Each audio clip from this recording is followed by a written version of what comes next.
इस वक्त हमारे साथ सुनील शर्मा जी मौजूद हैं। आप योगी जी के मंत्रिमंडल में कल ही शामिल किए गए हैं। हमारे साहिबाबाद से आप रिकॉर्ड मतों से जीतते आए हैं, 3 बार के विधायक हैं, निर्विवादित हैं, और वो कहते हैं ना कि काजल की कोठरी से बेदाग अगर कोई निकल आए तो उसका नाम सुनील शर्मा। सुनील भाई, बहुत स्वागत आपका हिंदी खबर पे। जी धन्यवाद अतुल जी, धन्यवाद। भाई साहब, क्या हाल चाल? अब तो मंत्री बन गए और आपने जो अपने आला कमान है उनको आपने अपने परफॉर्मेंस से मजबूर कर दिया कि भाई मुझे मंत्री बनाओ। आपने कहा कुछ नहीं, लेकिन प्रदर्शन तो शानदार किया कि मंत्री बनाना जो है वो लाजमी हो गया। देखिएगा, ये भारतीय जनता पार्टी ऐसी पार्टी है जिसमें सामान्य कार्यकर्ताओं का भी नेतृत्व चिंता करता है। और मैं मिडिल क्लास परिवार का व्यक्ति हूँ, लेकिन पार्टी का पिछले 40 वर्षों से कार्यकर्ता हूँ। और पार्टी ने निर्णय लिया, और इस प्रकार के निर्णय आप देख रहे हैं, माननीय मोदी जी, माननीय अमित शाह जी अलग अलग स्थानों पर वो निर्णय ले रहे हैं, जहाँ कार्यकर्ताओं को जो है इस प्रकार का सम्मान देने का काम उनके द्वारा किया गया है। तो उसी श्रृंखला में मुझको भी ये जिम्मेवारी दी गई, क्योंकि लगातार कहा जा रहा था कि उत्तर प्रदेश में जो है वो सरकार के ऊपर जो विरोधी हैं वो आरोप लगाते हुए कहते थे कि साहब ये तो ठाकुरवाद हावी है, ये तो ठाकुरों की सरकार है, और महाराज जी के पूर्वाश्रम की जो जाति है और जो तमाम जो दूसरे अधिकारी अफसर हैं उनकी जातियों को जोड़कर जो है वो ठाकुरवाद का मुलम्मा चढ़ाने की कोशिश होती थी। तो क्या उसको बैलेंस करने के लिए आपको कैबिनेट मंत्री बनाया गया? देखिएगा, विरोधियों के पास तो कोई विषय नहीं है। माननीय योगी जी के नेतृत्व में उत्तर प्रदेश में आज दंगा मुक्त, अपराध मुक्त, अपराधियों का खात्मा और विकास की तरफ लगातार उत्तर प्रदेश बढ़ रहा है। लोग इन्वेस्टमेंट कर रहे हैं, कंपनियां आकर के यहाँ कारोबार बढ़ा रही हैं, लोगों को रोजगार मिल रहा है। विपक्ष के पास बोलने के लिए कुछ है नहीं। जब उनके पास बोलने के लिए कुछ है नहीं तो इस प्रकार की अनर्गल बातें विपक्ष के द्वारा की जाती है। इन बातों का कोई मतलब नहीं है, कोई महत्व नहीं है। मैंने कहा कि मुझे तो कार्यकर्ता होने के नाते पार्टी ने ये अवसर प्रदान किया है। जी, आपका मैंने बयान देखा, आपने कहा अब की बार 80 में 80 पूरी। यूपी में 80 में 80 की स्ट्रेटजी क्या है भाई साहब? जी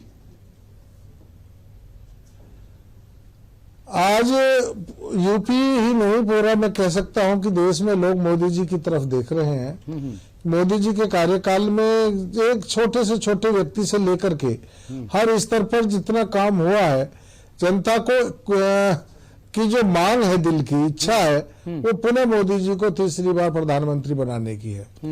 इसलिए हर व्यक्ति चाहता है भारतीय जनता पार्टी को वोट देना। और उत्तर प्रदेश में माननीय योगी जी के नेतृत्व में सरकार ने एक अच्छी गुड गवर्नेंस दी है।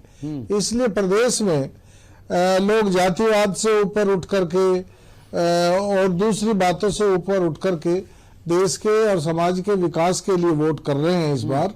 और भारतीय जनता पार्टी इस कसौटी पर पूर्ण रूप से खरी है, इसलिए 80 में 80 सीटें बीजेपी जीतेगी। जी, अच्छा ये बताइए, तो क्या ये माना जाए कि अब अखिलेश यादव भी चुनाव हार जाएंगे? हाँ, शिवपाल यादव भी चुनाव हार जाएंगे, और जो तमाम दूसरे लोग हैं वो सब चुनाव हार जाएंगे। तो क्या इंडी गठबंधन, जिसको आप घमंडिया गठबंधन कहते हैं, क्या उसका कोई भी असर नहीं होगा? जी, इंडी गठबंधन का हाल तो आप देख रहे हैं जी।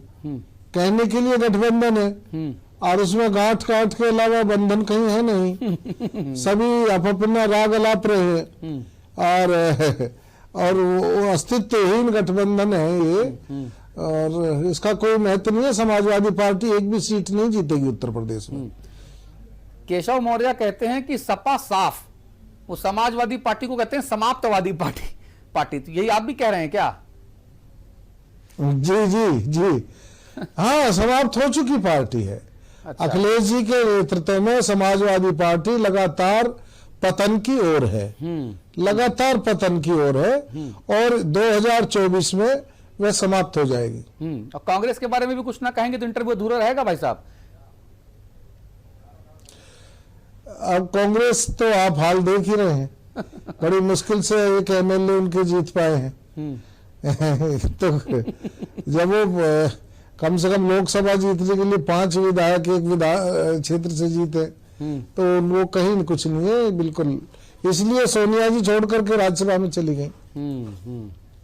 अच्छा, तो अब रायबरेली भी साफ हो गया मतलब है, अमेठी से आपने हरा दिया, अब रायबरेली में जो है उसको हरा देंगे, ये मतलब? जी बिल्कुल, आपका बिल्कुल हमारी पार्टी के नेतृत्व को, एक एक कार्यकर्ताओं को पूर्ण आत्मविश्वास है कि उत्तर प्रदेश में 80 में 80 सीटें हम जीतेंगे और विपक्ष बिल्कुल समाप्त हो चुका है, उनके पास कोई मुद्दा नहीं है। ये परिवारवादी वंशवादी पार्टियां हैं, इनका केवल एक एजेंडा है, वंशवाद और परिवारवाद को बढ़ाना।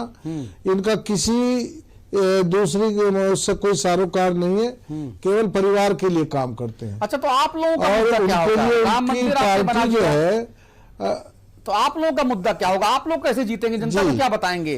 पहले तो था कि रामलला हम आएंगे, मंदिर वहीं बनाएंगे, अब तो हमारा मुद्दा पूरी जनता, हमारे पूरे देश जानता है कि भारतीय जनता पार्टी का मुद्दा है राष्ट्र निर्माण।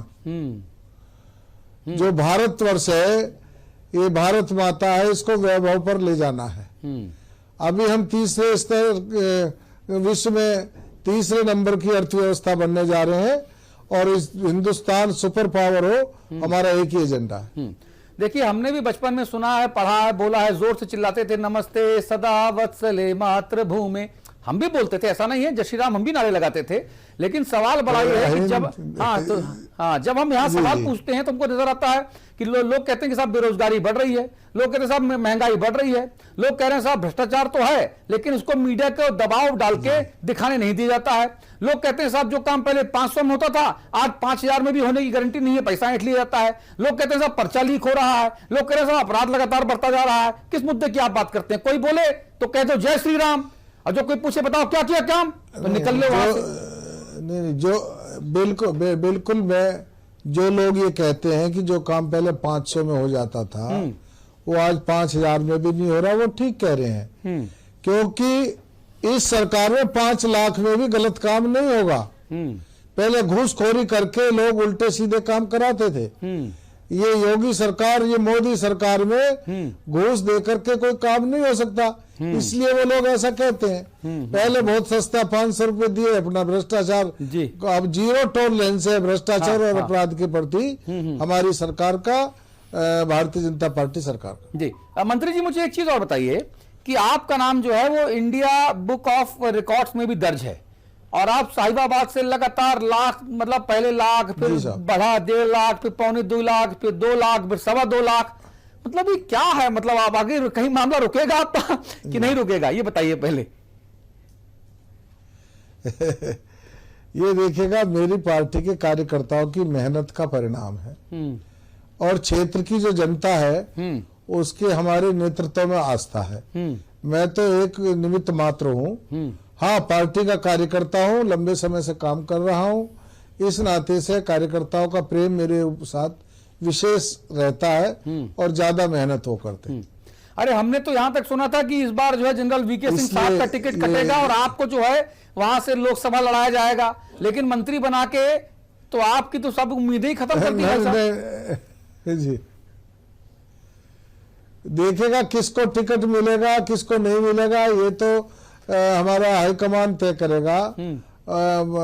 माननीय मोदी जी, अमित शाह जी और माननीय नड्डा जी और जो हमारा सेंट्रल पार्लियामेंट्री बोर्ड है वो तय करेगा। लेकिन मैं किसी लोकसभा के टिकट की लाइन में नहीं। आप तो भाई साहब, आप तो मंत्री पद की लाइन में भी नहीं थे। आप गाजियाबाद में हमारे कॉन्क्लेव हिंदी खबर महासंवाद में आए थे और आप बड़ी सरलता से कह रहे थे कि भाई साहब हमें कोई मंत्री की लालच नहीं है, और मंत्री आप बन गए। तो बीजेपी में होता यही है कि मन मन भावे मूड़ी हिलावे। आपके मन में है हाँ तो कब दिखाओ ना, क्योंकि अगर आपने कहा हाँ तो वो नहीं मिलेगा। देखिएगा, अगर अग्रवाल जी कल 5 बजे शपथ हुई है और मैं 11:15 बजे अपने राजनगर, गाजियाबाद के राजनगर के मंदिर में दर्शन करने गया हुआ था। जी जी, मुझे 11:15 बजे फोन आया कि आप आइएगा। तो ये नेतृत्व का वो है। मैंने तो सोचा नहीं था भाई, लेकिन नेतृत्व ने बुलाया, हम आ गए और शपथ ग्रहण हो गया। जी, ये भारतीय जनता पार्टी ही एकमात्र ऐसी पार्टी है जहाँ कार्यकर्ताओं को सम्मान दिया जाता है। जी। अच्छा भाई साहब, आप कौन सा विभाग लेंगे तो बता दीजिए। जो माननीय मुख्यमंत्री जी देंगे। नहीं भाई, आप पूछा तो गया हुआ, हमें तो काम करना है नहीं, विभाग पूछा से, तो हमें भाई साहब क्या- पूछा जाता है, जो देखो, आपको विभाग पता है कि मिलेगा- लोकतांत्रिक मामला है और महाराज जी पूछते हैं कि बताओ तुम अच्छा काम कहां कर पाओगे, तो आपने क्या नाम बताया, कौन से विभागों के बारे में कहा? नहीं, मैं देखिएगा, मैंने कहा कि मैं तो कार्यकर्ता हूं, मुझे जहां भी लगा देंगे वहीं काम करूंगा। नहीं तो आप अपने हिसाब से, अगर आपको मैं कहूं कि बताइए आप बेहतर ज्यादा कहां कर सकते हैं, तो क्या कहेंगे आप, किस विभाग में करेंगे? हर जगह बेहतर करने की संभावनाएं होती हैं। हाँ हाँ, हर विभाग में कुछ अच्छा करने का अवसर होता है, कार्य करने की आवश्यकता है। यही हमें पार्टी ने, संगठन ने सिखाया है। जहां जिस विभाग में भी भेजेंगे उसी में काम करेंगे जी। तो गाजियाबाद, साहिबाबाद और पश्चिमी उत्तर प्रदेश के लिहाज से देखा जाए तो जो आपका हमेशा से एक भावनात्मक मुद्दा भी रहा है, राजनीतिक मुद्दा भी रहा है, तो पश्चिमी उत्तर प्रदेश के विकास, खासतौर पे साहिबाबाद, गाजियाबाद के विकास के लिए कौन सा विभाग ज्यादा मददगार साबित हो सकता है आपके हिसाब से? देखिएगा, विकास में तो सभी विभागों की भूमिका होती है, किसी एक विभाग से तो विकास होता नहीं है। सबका अपना अपना काम है। और माननीय योगी जी के नेतृत्व में, माननीय मोदी जी के मार्गदर्शन में सभी विभाग पूरी तन्मयता के साथ कार्य कर रहे हैं। और उसी के कारण आज विकास सबके सामने दिख रहा है। सबको महसूस हो रहा है कि विकास हुआ है, हर क्षेत्र में विकास हुआ है। उसी गति को आगे बढ़ाना है, तो जहां भी हमको जो भी काम देंगे उसी में काम में लगेंगे। मेरा ऐसा कुछ नहीं है कि मुझको वो अमुक विभाग चाहिए। यानी आज इस इंटरव्यू में कोई आप बड़ी खबर हमको नहीं देंगे, कोई ब्रेकिंग न्यूज नहीं देंगे, मतलब ये है सीधी बात? ऐसा कोई ब्रेकिंग होगा तो देंगे, अभी तो हम कोई अच्छा काम करेंगे तब आपको बताएंगे। जरूर भाई साहब, बड़ा अच्छा लगा आपसे बात करके, और ये आपकी सादगी, सरलता, ये आप कैबिनेट मंत्री बनने के बाद भी ये बनी रहे, ये मैं आपको शुभकामनाएं देता हूं, साधुवाद देता हूं। और चलिए जोर से बोली जय श्री राम आखिरी में। जय जय श्री राम, जय जय श्री राम। जय जय श्री राम भाई साहब। हिंदी खबर पर खबरों का सिलसिला लगातार जारी है। नमस्कार।